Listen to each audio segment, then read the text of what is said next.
So we're going to get started, everybody. Thanks for coming.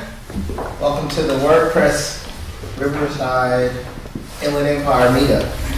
Tonight, Greg is going to be presenting on 3.8, and another gentleman named Barry is going to be presenting on WordPress security. But can we just have the projector? That's what does. Who's going first? You're going I'm first. going first. You're going first. There's something. Yeah, so you got to set your stuff up. Should all We also want to answer questions. And, Greg, your presentation is going to be like 15 minutes, right? We'll see. All right. All right. So we're going to be time for questions and stuff like that as well. Random miscellaneous questions.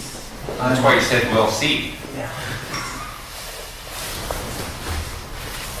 First, you do want to ask, how long have you guys, who all here is a developer or a designer? I'm a developer. Developer, designer. No. How about we do introductions? Okay, my name is Various Smith, and I'm a web developer, WordPress, and designer somewhat, and I do freelance. So, what about you, Greg? I'm Greg Franklin. I'm a developer, but I also own part of a company called WordPressorg that creates an application that makes it really simple to spin up WordPress on your desktop. Chris. My name is Chris Walls. I work in Corona. My company that I work for has WordPress websites, which I inherited when the company that put it on didn't know what they were doing, and we had to pretty much rehost the whole thing. And then I run a few other websites that I'm trying to get more experience on. Yeah, all right, I guess I need to that was the details. My first time coming to the group, I found it online. I'm not a developer, I don't have any websites. I'm trying to develop a website for my church. Actually, we have a website that was previously hosted, and then the guy who was hosting it or working on it, he left, so I kind of inherited it. So I think it would be easier to move it over to WordPress, a little bit easier format. So, There's a lot of great themes for churches also, so you'll be able to get it up quickly if that can. okay, great. Kathy. I'm Kim. I work for Kathy downtown Riverside for the Office of Education. And when he was asking developer or designer, originally I have a long history with graphic design, but as that position, I did a lot of early generation websites and then slowly moved into different CMS websites. So you know HTML and CSS. Yeah. Great. I'm Kathy, and I work with Kim at the Riverside County Office of Education, and we are running 2 June websites and a WordPress site. And so I've been doing WordPress for almost 2 years, I guess. Benjamin was when he got me started on it. Before that, it was all, old school HTML. How you doing? Good. Good. What's your name? Kevin. Hi, Kevin. I met Various at a Starbucks. He invited me, so here I am. Welcome. Starbucks attendee. I met Various at I'm Ben, and I do a lot of different things. Mostly just been running the Riverside IO space and slowly building a tech community here in the Riverside area. And I use WordPress for a couple different projects I work on. So, yeah, mostly developer by trade. I guess I should add that in. Kevin Davis from Social Traffic Lab and Gurus for Hire. We have, I think, 12 Facebook apps in production now. And we use WordPress as the membership portal for that and delivery of that and security of that. And WordPress along with Office Autopilot out of Santa Barbara. That runs our back-end systems and the membership side of it. And then we also do services, so doing Hangout broadcast, podcasting, as well as product launches. We just finished a product launch in the triathlete space for an Olympic coach that provides coaching. And then we handled all the traffic for that, all the paid traffic. And now we're developing widgets for dashboards, for Gecko board, Dux board, site for the different graphical dashboards out there, so you can look at Google Analytics as well as your help desk and everything in one space. We're developing custom widgets to bring other systems in that's not currently supported. Cool. They're not having, it looks like it's just searching. Aren't we all just searching? My name's Nick. I'm a second year student at UCR. I don't know anything about WordPress. I met various of the Starbucks. So I'm seeing if this is something I could like or something. So.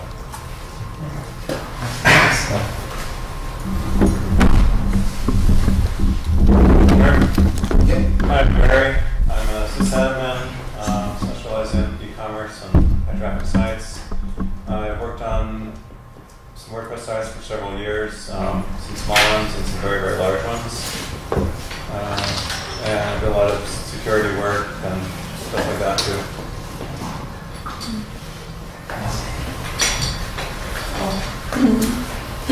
My name is Sarah. I'm a realtor, and also I'm a freelance. Okay. I'm here to learn how to work.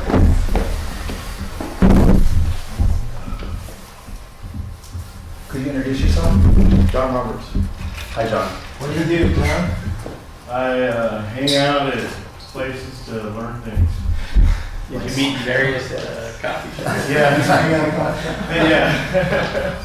How much stock in Starbucks do you have? Come on, show the wall. My topic tonight is on WordPress 3.8, but I kind of wanted to get a feel also about what everybody thought about 3.7. Is everybody upgraded to 3.7 that's using WordPress? I'm still on 3.2. Are you? Just updated to 3.7 last week.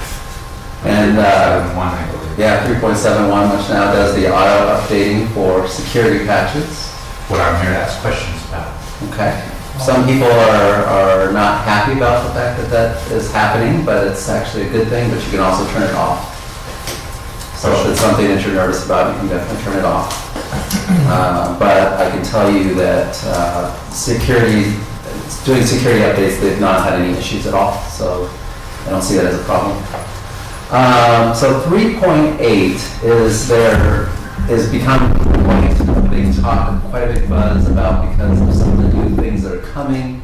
It's all things that have to do with the administration. It's nothing, no new features for the front end of the websites. And there were some final discussions yesterday about some of the features that are going to go into 3.8.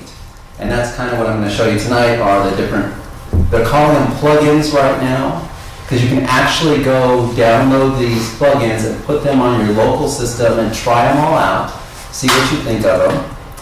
And they actually want feedback, so they're looking for people to kind of test them and tell them what you like and what they don't. And that's how we're kind of doing this now, is we're going to see features as plugins first, and then when they release 3.8, these features that get decided to be placed in will be released in it. So I'm going to use my application. It's called Desktop Server. It allows me to create a website locally on my computer real quickly. So I'm going to do that, and we'll just call, and I'm going to make two of them so you can kind of see the differences. So we'll call this one Test 1. And I have a blueprint here, which is going to load for me some of the plugins automatically.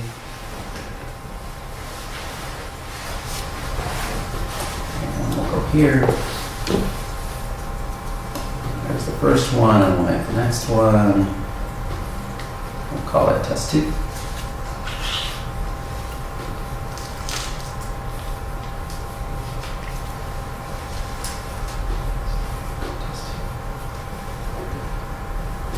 And let's log in.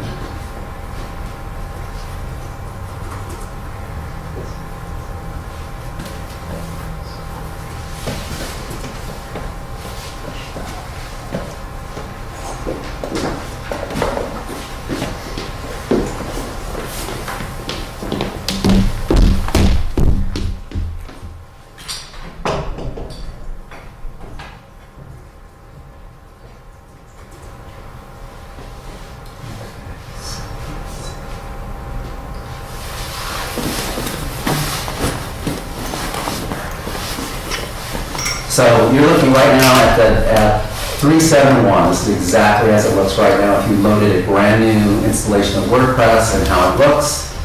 And let's come over here to this one. I'm going to go ahead and change the name. Up right now, you'll see up here at the top, it says WP371. I'm going to go ahead and change that name just so we can know the difference when we're swapping back and forth.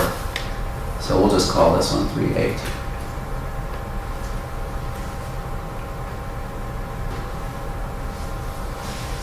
So the first new enhancement, which has been around for a while now, is MP6. And what it's going to do is it totally changes the look of the dashboard. Okay, so you can see right away we now have this much darker dashboard menu here on the left, and the top is now dark. Instead of having a white background, it's got this light gray. And the reason they've done this is they found that it gives more contrast, so it's easier to read. They've changed the font now to a Open Sans font is what they're using, which is a thinner font than the other one. So if we go back and switch, that's the old look. This will be the new look. Also, they've improved the responsive design, so when you bring it down to being responsive on a phone or on a tablet, you'll notice we actually get this little menuing system up here at the top that opens and closes now. Everything is much more, it works much better on smaller screens than the old system did, the old menuing system. So they're trying to make sure that it looks really good on any of the portable devices, tablets, or on your phone. And you'll notice that it has a flat design, which is currently the more modern look of things right now, which is in design, everything's gone kind of flat. So that's the same here. They've done that kind of, these icons are more of a flat design than the old ones that have more of a stylized look. So that is MP6. That's one of the big changes. If you don't like the dark, there is actually a plugin written by another guy. You have to use MP6, but then you can activate MP6 Lite, and you can see it changes it to a lighter screen for the menu over here on the left. Okay. All these are still beta, so you can actually run across a couple of problems. One thing I noticed with this MP6 Lite is there's some CSS issues with some of the other plugins right now, so they're going to definitely have to fix that. So I'm going to deactivate that. Can you change those color schemes as well for your MP6? I anticipate that that is kind of where they're going also. They want to be able to make it so that you can theme it, but currently that's not in this run, but I think that's where they're going. Okay. That's where they're going with things. Okay, so the next one I'm going to go ahead and turn on. Oh, I wanted to point out one other thing that's changed. Underneath appearance, you've got your widgets. And widgets are little modules of code that will do things for you in your sidebars. And in the old one, it looked like this. So we've got our things right there. The new one has kind of this new look. It still works pretty much the same way, where you'll drag and drop it into the widget area and it will add it. That all still works pretty much the same. But then there's another plugin that they also plan to release. And that plugin is going to change this. So let's do that. Let's go to install plugins, and it is called Widget Area Chooser. So I'm going to activate it. Let's come back to our appearance and widgets. And now, besides being able to drag and drop, when you click on this, we can actually select what widget area we want. So if I want to add this archives to the secondary widget area, I can just hit add widget, and it adds it over. So it's not having to require dragging and dropping, this is a much faster way to do it, and I think that's the reason they've decided to go this direction. Also, it's much easier if you have, in this case we only have 2 widget areas, but if you had 10 widget areas, you can see that this would be a much easier way than trying to drag over into the widget areas these widgets. So you'd end up scrolling for miles down. Yeah, that's more streamlined. Much streamlined, yeah. It's also a requirement for mobile. Yes, You can't drag and drop. that's correct. It is an improvement for the mobile. This also is responsive and will reduce and actually can widen based on, and on my screen here, we're not seeing it because the resolution isn't as high, but if you had several widget areas, they would actually stack next to each other. And as that condenses, they come down underneath each other. So that's why we see a single column right now, where we've got secondary widget area and the main widget area. So you modified that new widget area with a plugin called Widget Area Chooser? Yes. Okay. Yes. Okay, the next one is called Dash or Dashboard. I'm going to turn that one on. And this one has to do with the dashboard. So let's look at the old dashboard. So the current dashboard has this little area up here at the top, the welcome message. Then we have underneath that right now, we've got quick press, we have recent comments, we have recent drafts, we've got a WordPress blog, we've got incoming links, plugins, all this stuff. With the new Dash, they have minimized things quite a bit. They still have our welcome screen, but they've got the flat design and the icons. The site content has kind of basically replaced the right now widget that you saw there, so it's much smaller and condensed. They've gone away from, they've kind of done a quick draft instead of the quick press, and they've eliminated some things out of that, like being able to add media. They're treating it more like if you were just going to write a draft, so that direction. And they've created a new one called Activity, and in Activity, it's got the comments in it, but it also has things like recently published. So those are in there, and then the WordPress news. Also, on the old one, you used to set the columns. You would set how many columns you want, 1 or 2 columns. The new one does it based on responsive. So as you condense this, things collapse underneath into a single column.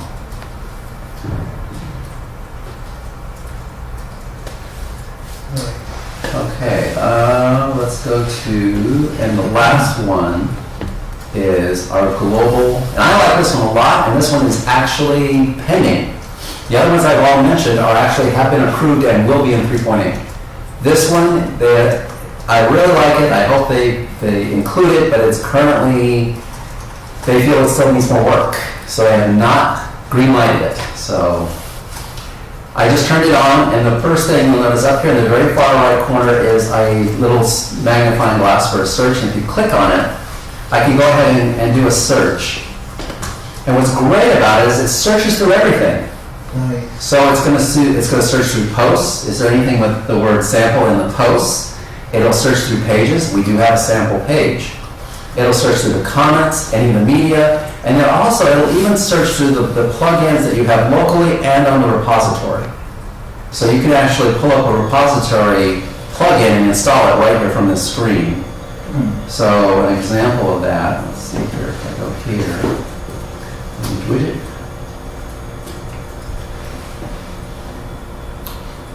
Still loading. It's going to make me a liar. Having an issue with getting to the repository. But that's what it's going to do. It's going to bring up a list of plugins, and it actually has the feature of being able to click install from right there, rather than having to go to plugins to do it. So it's just another way to be able to do that. I've also read where that's going to pull up custom post types also. Wow. So that'll be pretty cool. Is this like Omni search with Jetpack or? Yes, it actually is the Omni search for Jetpack that we're pulling out of Jetpack and planning to put it built into the core. That's cool. So that would be cool. I think that was everything. Let me check. Oh, I'm sorry, there's one more. And that is THX 38, an odd name. So let's activate that.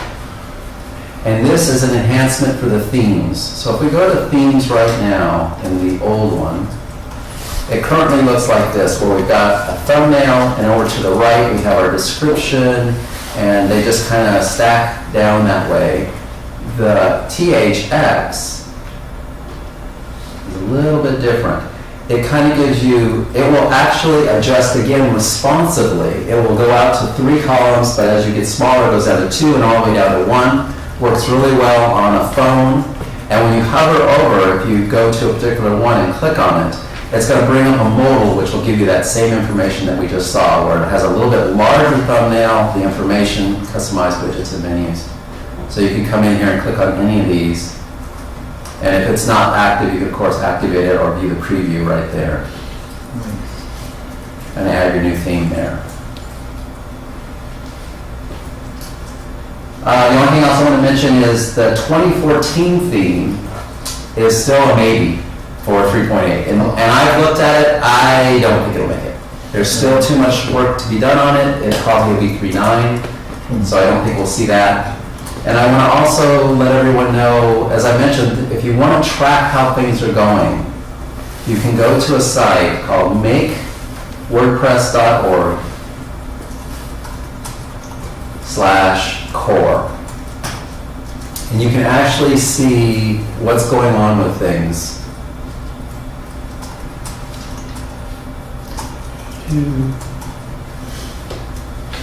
Scroll down and read through, and this is where you can leave comments. If you find a bug or something like that, or you have an opinion about any of these items, if you think there's a better way to do it, they definitely are open to hearing those things. The other site that, if you like to read a lot of news on WordPress, is WP Tavern. They're really tracking 3.8 right now also. There's a lot of articles up there about 3.8, and that's everything I have to share. Awesome, man. Perfect time. Any questions? Is this a good time to talk about the online updates? We're gonna do about like 3 more minutes for just like any Okay, questions fair enough. regarding what he presented, and then Barry's gonna do his presentation, and then afterwards we'll have miscellaneous questions and answers. But just to kind of let you guys know that the makewordpress.org website, it's a place where you can, like Greg said, you can track what's happening before it actually gets implemented and put into the WordPress. So if you're working with clients on websites, and there are some major functions that are going to be coming, you have a heads up. You know what's coming, into the new updates, and so and there, as far as the development timeline, they're going to make that, they're going to deliberately make that very predictable for us now. Even though they're speeding up their timeline for development, it's going to be really easy for you to be able to adjust before these new things are put out. And so, you want to add anything to that, Greg? No. Cool. All right. Thanks, everybody.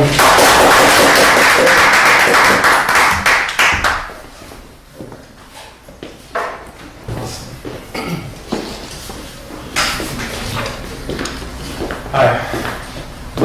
How much time do I have? You got about 30 minutes. I'm going to be talking about... Who are you?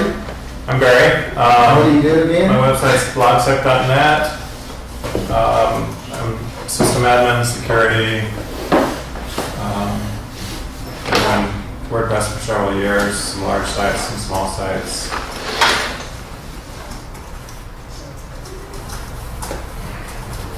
Get this on Chrome.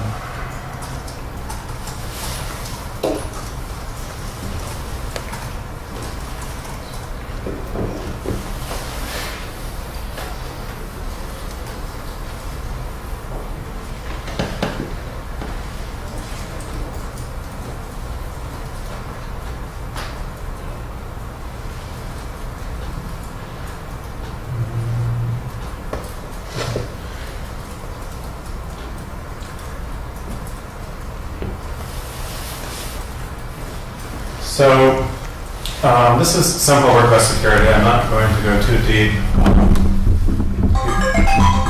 When I was here last time, most of the people seemed like they were fairly new to securing things, no e-commerce, stuff like that. I know there's some different people here today, but you can ask me questions as we go if I'm not covering something. So, first step is, why should we worry about security? If your site gets hacked, you could lose business, you could lose your customers' trust, your reputation, and you're going to have cleanup costs to get your site back online. You might lose, I mean, if you're doing e-commerce, you could lose credit cards, you could get in trouble, you could get cut off from your payment processor, your bank. You could really annoy your users if their email addresses and passwords got stolen. And even if you just have a little blog, just a personal site, you're still at risk because there's a lot of botnets that are really active, and they go around and some of them just try guessing passwords, and they'll keep guessing and guessing, and eventually, if your password's not very long, not very complex, they will get in.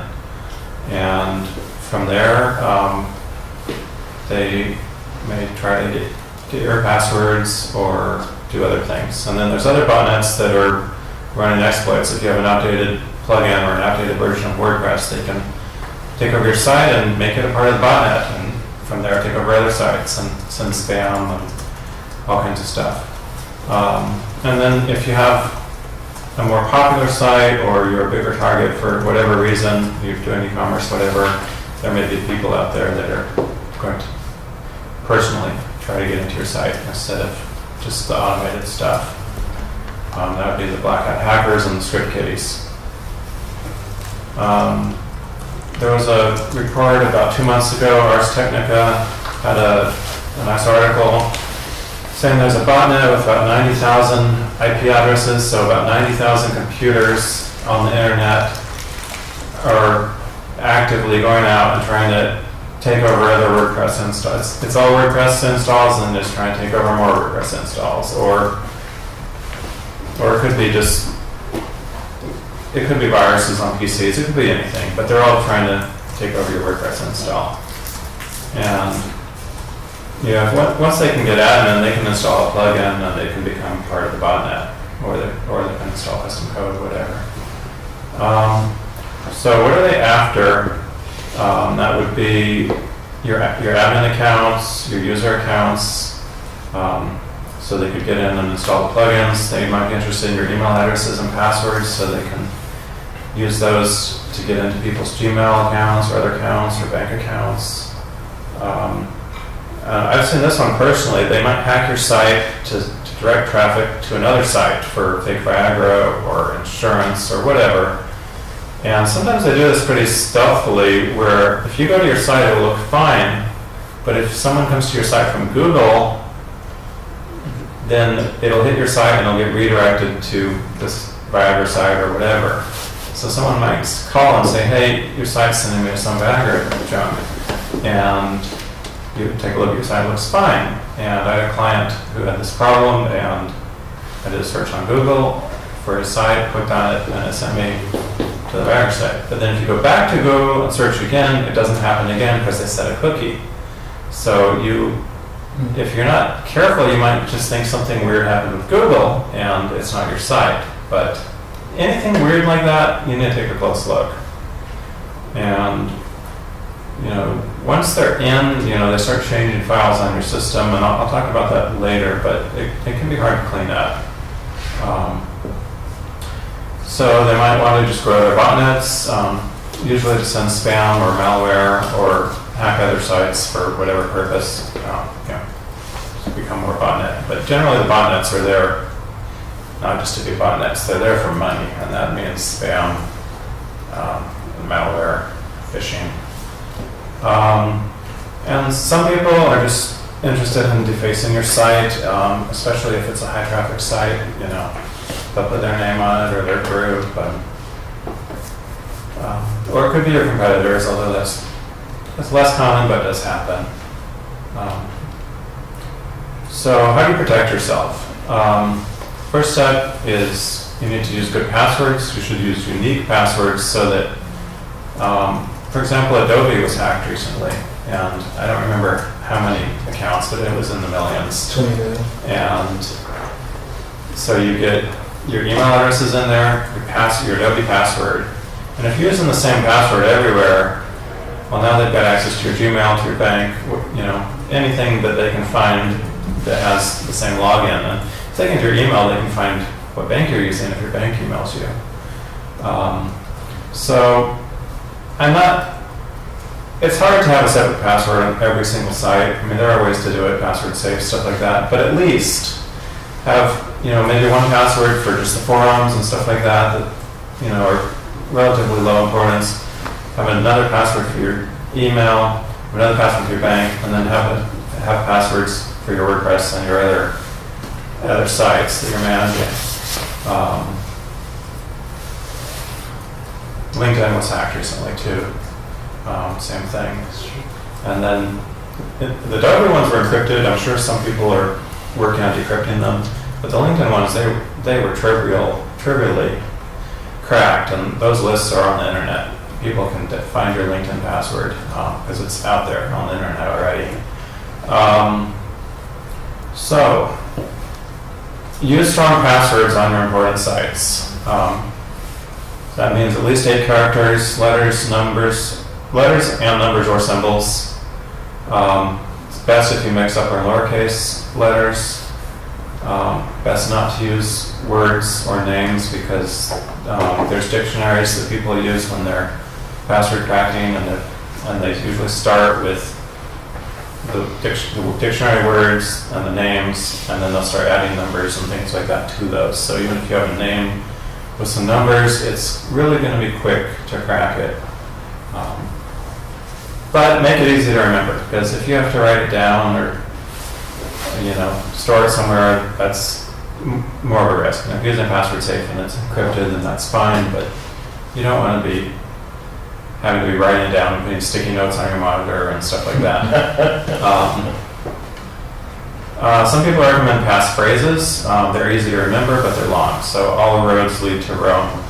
Maybe change the E to 3. That's a nice password, but it's 19 characters with a period at the end. You could do the same thing with movie quotes, song lyrics, jingles, yada yada.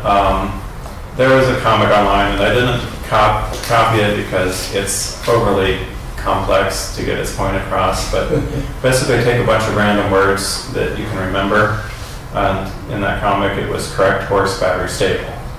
Now again, that's long, but you can take something like that and make it shorter. So the all the roads lead to Rome example could become ARLTR, and then add some numbers like 2013. That's 9 characters, so that's pretty good. The correct horse battery staple could become Coho ST period. And again, use different passwords for different critical things, and then use a throwaway password for non-critical stuff. Have a separate admin account, and that means when you're doing admin work, use it. When you're doing blogging, posting, whatever, use your editor, your author, or your contributor account. Restrict use to it, which means don't let everyone be an admin.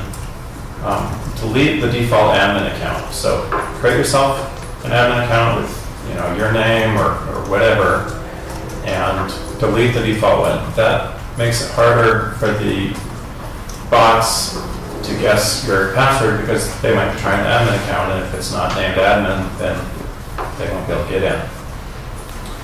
So once you have that done, create an editor account or an author or a contributor, and use that except when you really need admin. And each one should have a different password. And if you have multiple users, each user needs their own account. Don't share your account and password with anyone, because if someone leaves, then you've got to change everyone's password. If someone's sloppy, they might be using the same password on other sites. You don't want a high privilege account getting out there, so that's why you give them contributor accounts or author accounts. There's a plugin called Limit Login Attempts, and it's really good for blocking the password guessers. I think the default is after 5 failed logins, it blocks their IP for, I don't remember, it's an hour or something, but Starts at 20 minutes. Okay, 20 minutes. You can change that to whatever time you want, and you can change the number of failed logins before it locks.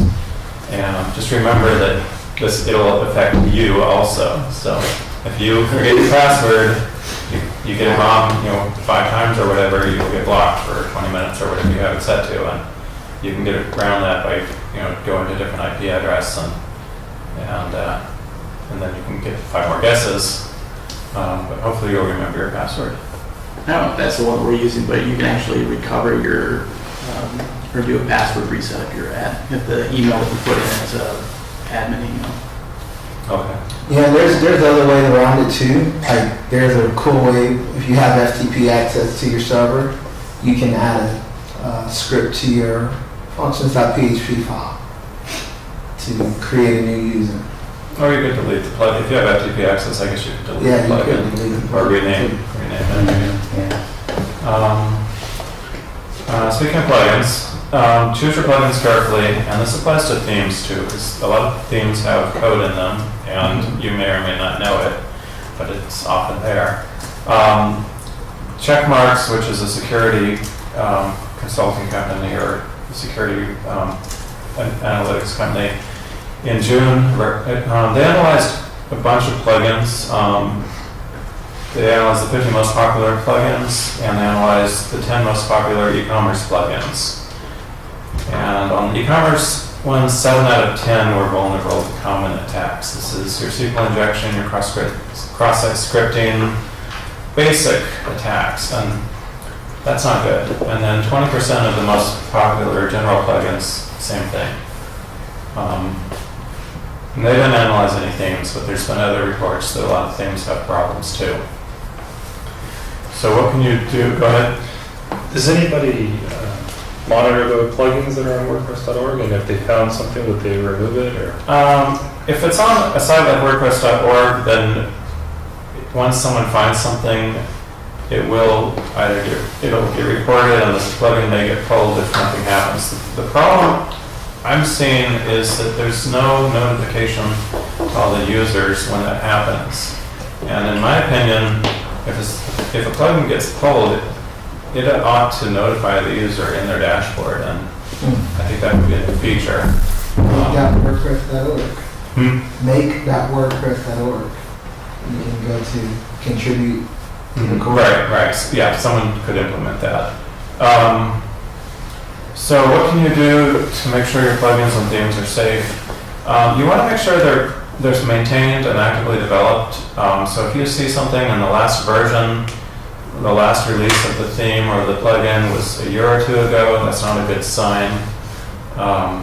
With plugins especially, it's likely to not even work on newer versions if it hasn't been updated. But themes often will work. But you can also look, if they have forums and there's a lot of people on the forums, that's a good sign. Try to get stuff from well-known sites, or WordPress.org, or some of the big theme mills, or whatever they call themselves. And, like Woo Themes, or some of the others out there. If they don't have any community, no forums, no bug trackers, that's not a good sign. There's some out there though, I think Woo Themes, you can't even get into their forums if you're not a member, so it's kind of hard to tell what's going on with some of them, but hopefully they're pretty well known. I mean, Woo Themes is definitely well known. Hopefully you can get an idea whether they're well known or not. Keep everything updated, and if you have a theme or a plugin you're not using, and you're probably not going to use it again, not only deactivate it, but delete it. Because if the files are still there, oftentimes they can still be accessed if someone knows the URL, which, the URL is standard, so a bot could get that URL in that page and possibly do a SQL injection or another attack against your site. So it's best to actually delete the files from your server if you're not using them anymore. And speaking of updates, you want to keep your WordPress core updated, your themes, and your plugins. Everything needs to be updated regularly. So keep an eye on that news page on your dashboard, see if there's a new version of WordPress, and keep an eye on your plugins if there's updates there. If you are managing your OS yourself, if you're doing like a VPS or a dedicated server, you or someone you work with needs to be maintaining the OS Apache, PHP, anything to do with the back end of your site, the database, etc. They all need to be updated. If you're using managed hosting or shared hosting, generally the ISP or your host is responsible for that, for the OS, but not always for WordPress. So if you're on somewhere like WP Engine, they are pretty much managing WordPress for you, and they won't force you to update right away, but they will tell you that there's updates, and I think eventually they will force you if you haven't gotten around to it and it's getting, your version's getting pretty old. But you don't want to wait that long, because if they force you to update, it might break the plugin or something, and you might find out your site's down the hard way. Whereas if you do it yourself, you can test the plugins, and you can also, with some sites, including WP Engine, you can work your site off into like a staging version, and then you could test the update yourself. Again, check, make sure you're current regularly. Now I'm going to start talking about operational security. This is things you do, not software, but your activities. Don't log in from a shared computer, ever. So if you're at an airport or at a hotel and you don't have your laptop with you, you don't want to go into their computer and then go and log into your WordPress site, because chances are there's keyloggers or other things on there that are going to be stealing your password.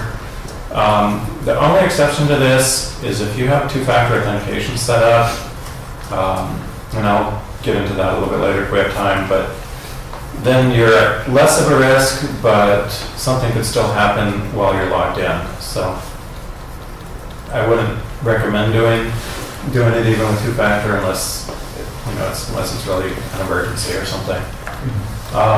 If you did have to use a shared computer, or if you're on a shared wireless and you don't have SSL, when you get home or get back to work, change your password.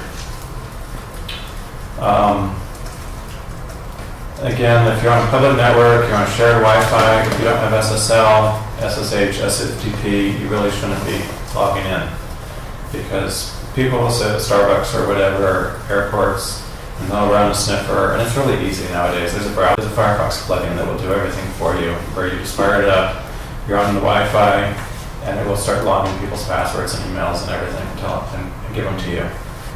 There's Firesheet is the Firefox plugin, and there's lots of other things like that. Run antivirus software on your PCs and your Macs. That'll help keep your PCs from getting hacked, and from there they can get your passwords and yada yada. If you're going to be working at cafes or other public networks, you need to be using secure protocols. And even if you're not regularly working at a cafe or whatever, it's best to get in the habit of using these protocols. That way, if you are at a cafe, you're already in your mindset to type in HTTPS when you're logging into your site. As far as HTTPS or SSL goes, some hosts like WP Engine have SSL already running. They don't necessarily have a certificate for each site, but at least it's secure, and once the first time you hit it, you're going to see an error, and it's going to say Firefox doesn't recognize that this connection is validated or verified. So it's encrypted, but you're not sure who it is that is doing the encryption. Now, if you're at home and you're connecting to WP Engine or whatever the first time, you're going to get this. You can click I understand the risks, and you can hit remember this. And then later when you go to your Starbucks or whatever, your browser, if you're on your same computer, your browser will remember that certificate and it won't give you the warning. But if you get the warning again, then something's probably wrong. There may be someone running some software that's trying to trick you into going through their computer at Starbucks, and then they will see your password and yada yada. If you're using FTP, you should switch to SFTP or SCP. There's free implementations of that. There's WinSCP. Macs already have this built in. It's on the command line. There's PuTTY has a command line client for Windows. think FileZilla probably does SFTP. And if using Telnet, you should switch to SSH. Again, there's What does SSH mean? secure shell. It's fully encrypted. So not only is your password encrypted, but all the data is. And that's true of all three of these protocols. The SSL and the SFTP and SSH, everything's encrypted, your data and your passwords. There is also Telnet with Kerberos, and there's some other Telnet with yada yada, and those just encrypt your password, so it's better than nothing. But the data, as you type, is clear. And this applies to your phones and tablets too. You know, don't take your phone somewhere, some unsecure, you know, your Starbucks, whatever. Don't start posting on your blog unless you know that you're using SSL and you know that your phone is configured to use SSL with whatever, you know, blog app on your phone you have. And pay attention to the browser warnings and the SFTP and the SSH warning. The first time you SSH in the host, let's say, I don't recognize this, do you want to remember it? You know, it's the first time, so it's hopefully the right one. Hopefully it is a secure network when you're doing this. So yes, you say remember it. And if you ever get that warning again, something's changed. Either someone is trying to trick you or your server's been upgraded or something. But you should think about it carefully before you say yes. Again, there's the browser warning. Backups. Backup your data and your code regularly. And don't leave your backup files on the server because they may have your passwords and other sensitive information in them if they're data backups. The reason we back up the code too, even though you know it's easy to get the code again because it's on WordPress.com or whatever, if you've done any customization of your templates, of your view themes, or anything else, not only do you want to have a copy of those changes, but if you have a backup, if someone modifies your site, and that hack I talked about earlier with the people, the botnet or whatever, modifying your site to send traffic to a Viagra site or insurance site or whatever, they changed files on your server. And if you have a backup, you can you can compare the dates between the backup and what's on your live server. You can compare the file size, and you can actually do a diff on the file and see what's changed. And if you don't have a backup, all you can do is guess as to when the last time you modified that file was, and that really isn't very useful. Don't leave sensitive information on the server or in files or in WordPress data. If you have email lists, if you're not using them, take them off. Any billing info, if you're doing any sort of e-commerce or paid memberships or anything like that, don't leave it on there longer than you need to. And that's it for the basic stuff. If you guys have any questions now on anything I've gone over so far, please ask. Can you recommend maybe some plugins that you use for security? There's a lot outside of There's a lot of security plugins. Security, SECURI. Do they have a plugin? Yes. Yeah. They have a plugin and a service. There's a lot of them. There's a lot of plugins called WordPress Security, whatever. There was an interesting presentation at WordCamp this year called Best Security Plugin Is You, and I can't find a copy of it online, but he's saying that the plugins aren't bad, but you really need to keep on top of things yourself. Mm-hmm. You can't rely on the plugin to catch everything. And I'm not only a firm believer in that, but I don't even run the security plugins. And it's not because I don't trust them, it's just because I think I can do a better job myself. And it's useful to run them once in a while and just make sure you're not missing something, but don't rely on them completely.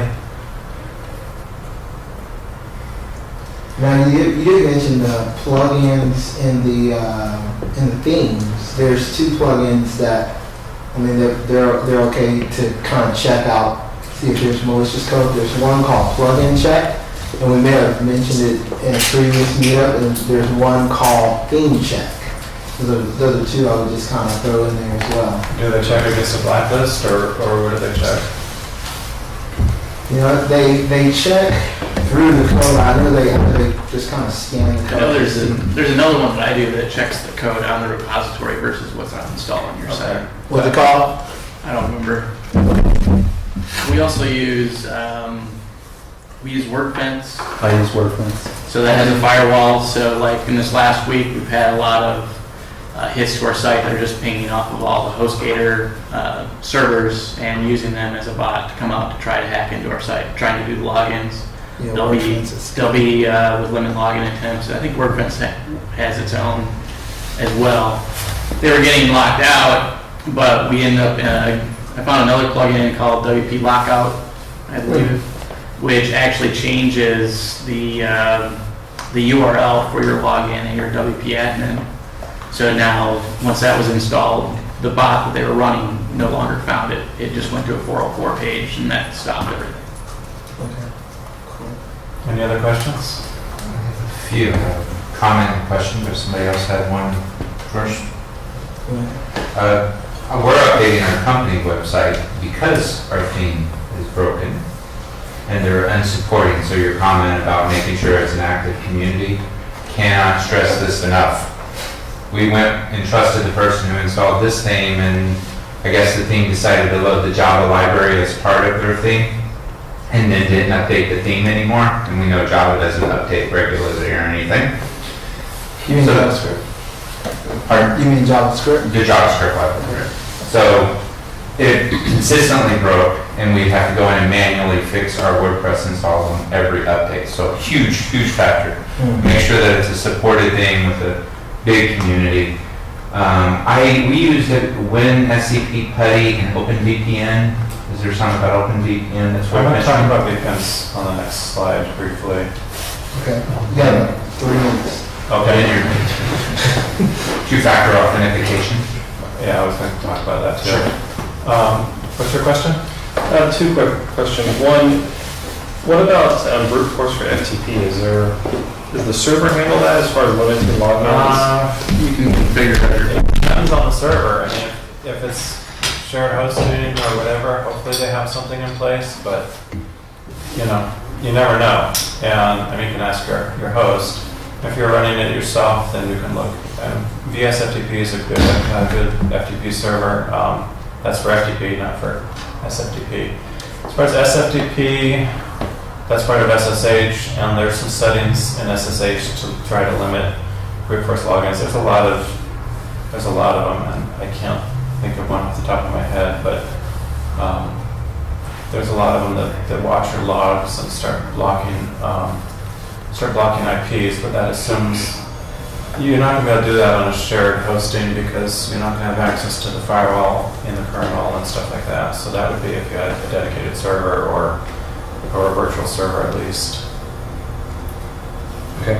And you can have those, you can also set an IP range, like for your office or whatever. And so even if they do have mistaken logins, that they're not getting locked out, but outside of your environment is. Okay. So maybe a question for the host and company. Yeah. And then, sorry, one other question. If it's shared hosting and you don't want to go to the expense of having a SSL certificate for every site, is there another way to access the admin security? Well, some of the hosts will have an SSL for the server, and it won't match your domain name, but again, you can save it in your browser. Okay, what you were showing. Like WP Engine, they do that. And if you do on the back end, you do mysite.wpengine.com, it'll work. You won't get an SSL warning because you're on blog.wpengine.com. But you can also use it on the front end, and you will get the warning then because then you're on your domain. But it's still encryption, and once you save it, you'll know. So just try the domain with the S on it and see what happens? If it doesn't work, if you have the ability to install a server yourself, there are some free cert servers, and there are some, I think Namecheap sells them for like $8, but there's some free ones too. There's 2 free ones, and one of them actually is in some browsers. Actually, most of the browsers now. And I think Starcom. You have a couple minutes, or? Yeah, go ahead. Okay. So on the more advanced stuff, don't expose the database to the internet. So if you have access to your MySQL config, you can tell it to only listen on the local interface, the loopback, or you can have a firewall if you have that level of control in your system. Change the permissions on the htaccess file, because that seems to be the most hacked file there. That's the one that can redirect traffic to other sites. Some plugins want to write to that, and if you make it, basically make it read-only is the thing to do, and not all hosts will let you do this, but if you have the ability with your FTP or SFTP client to change the permissions, or with SSH, you should do it. Change it to 444, which is read, read, read. And then if you need to make a change, if you need to edit it later, you can change it back to 644, modify it, and save it and change it back. And that will prevent a lot of these bots, even if your site's vulnerable to some code vulnerability, they won't be able to modify that and send traffic to other sites. Use a separate dev or staging site. If you don't have a server, or you don't want to pay for another VPS or whatever, you can use desktop server like Greg demonstrated, XAMPP, local WP, and this is just on your local PC or laptop. And some sites like WP Engine, they'll let you clone your site and have things on staging.mysite.wpengine.com, whatever it is. And I don't think they charge extra for that. Excuse me, two-factor authentication. There are some plugins for WordPress that let you use Google Authenticator, which is free for your phone. I know you guys aren't going to see this very well, but when you run it, the first time you run it, when you install the plugin on WordPress, or you go to Gmail or whatever, you say you want to use it, it's going to show a barcode. Then you're going to run this app, you're going to point your phone at the barcode, and it's going to get your email address or your blog site or whatever. And then when you use it, it's going to show you a code, and that code is only good for about 30 seconds or 60 seconds. And you're going to enter your password, and then you're going to enter the code. And this way, if someone gets your password, if they don't have your phone, they're not going to get in. Yes? Well, you mentioned the big negative to that. If you lose your phone. If you go overseas and don't have a network, how do you know which site had to authenticate? You have to know all of your two-factor authentication. You don't need internet access on your phone for this to work. Once it's installed and set up, I can turn off, I can put this in airplane mode and this app will still work. As long as the clock is roughly correct on the phone, it will still work. Because it's it's time-based and there's some cryptography. But also, I had it for Google. yeah, if you lose your phone, you can print out, I did that. well, I don't know if you can do this with the WordPress plugin, I'm guessing you can, but at least with Gmail, you can print out a little card with a bunch of codes on it. So if you lose your phone, you can still get into your Gmail. And then turn it off. Mm-hmm. So you can use it for the rest of your trip. Well, I mean, you get 10 codes, it'll give you 10 codes by default, so hopefully that's enough until you get your phone again, but It's very handy. Another interesting one, if you get a chance to check out, is a plugin called Clef. It's a new authentication, it's a new technique for using authentication. okay. CLEFT? Yes. Okay. And there's others. There's some that you can set up, like if you have a radius, if you have a Active Directory server or something like that, you can set up a radius server that will work with, the actual hard tokens, like the VeriSign tokens, stuff like that. But there's some cheaper ones. But the free ones are always nice because they're free. Use version control software, Subversion, Git, Mercurial, whatever, so that you can keep track of the changes you've made, you can roll them back. Now this would be on your local environment, but then you can export it. You can, if you can SSH into your live site, you can do an export, or you can just do an export locally and FTP it, or SFTP it to your live site. That gives you the ability to roll back something if you break something, gives you a history of who made the change, stuff like that, especially if you have multiple people, multiple users. But even for a single user, it's nice to have that history. More advanced stuff would be firewalls. This generally means that you have at least a VPS where you can install a firewall file. I like FTW Builder for if you are just doing a host firewall on your server, you're just going to be uploading a firewall config. FTW Builder is really nice. You can run it on Windows, Mac, or Linux. Create the firewall config, push it to your server. Then there's WAFs. Mod Security is an Apache plugin. WAF is a web application firewall. Mod Security is such a thing. It's a WAF. It runs within Apache as a plugin, and it can do all kinds of things. It can block URL patterns based on like SQL injection type patterns or cross-site scripting.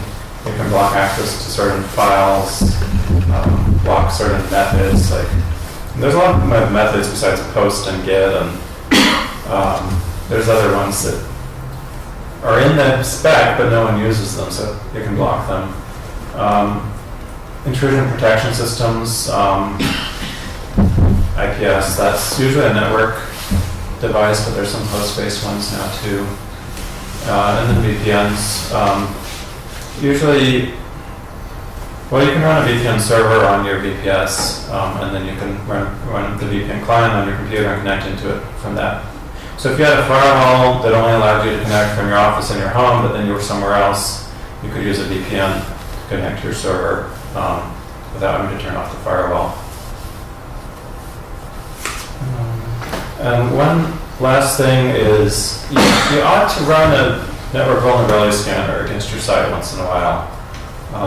You'll probably find there's some things there that you didn't know about. What this does is it scans ports to see what ports are open, like your port 80, your 443 for HTTP, HTTPS, 21 for FTP, 22 for SSH. Hopefully you don't see 3306 open. That's MySQL. You don't want that on the internet. You can also, so that's just port scanning, that would be like Nmap, but a vulnerability scanner will do that, plus it will scan your website for known vulnerabilities. Nessus is more general, doesn't have a whole lot of HTTP stuff in there. Nikto is a web application scanner, so it focuses on the HTTP stuff. There's also Kinetics. I think they have a free version. Nikto and Nessus have free versions. Well, Nikto's free. Nessus has a commercial and free version.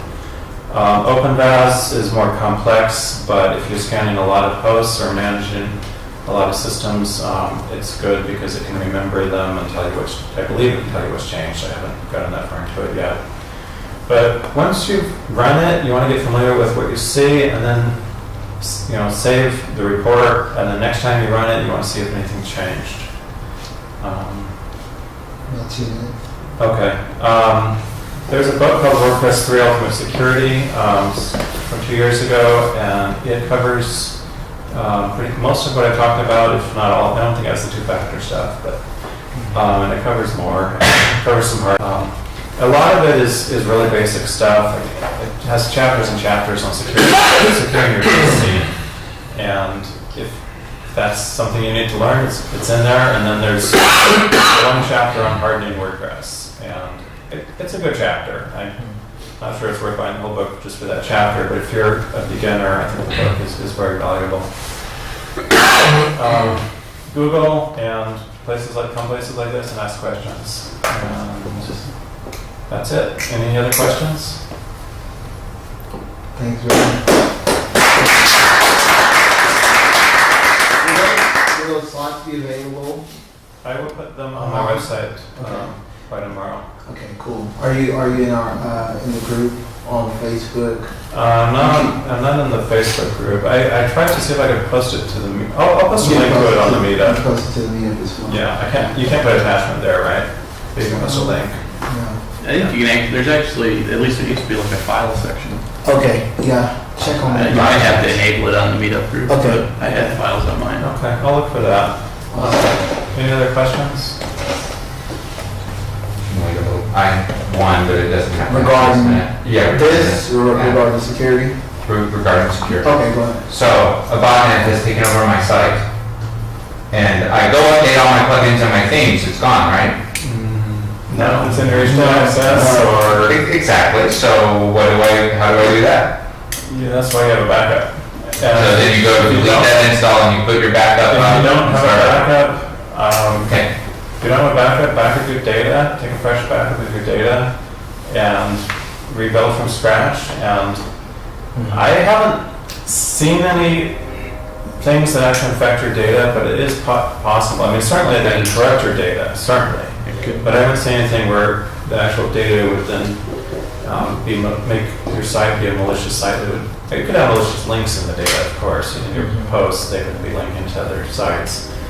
But, restore it and then review it. What I assumed. Yeah, I mean, I had to rebuild where a site, and they did not have a backup. The site was infected. I did what you basically said, pulled all the data out. We put a brand new install of WordPress, brought the data back in. We were good. It was good.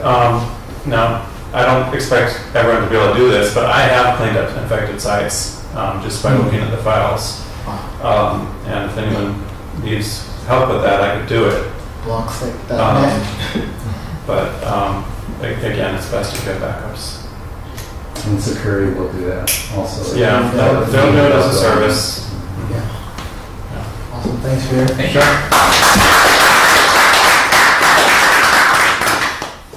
All right, so now we're just gonna do miscellaneous questions and answers. And let's just thank Barry and Greg again. So I mean, how many of you guys are familiar with some of the stuff that was talked about? A little bit? Yeah. A lot recently. Okay. Who got a question about a website or something they're doing right now? Or they want to understand a little bit more about? I'm sure you guys came with plenty of questions. But I also wanted to just kind of inform you, there's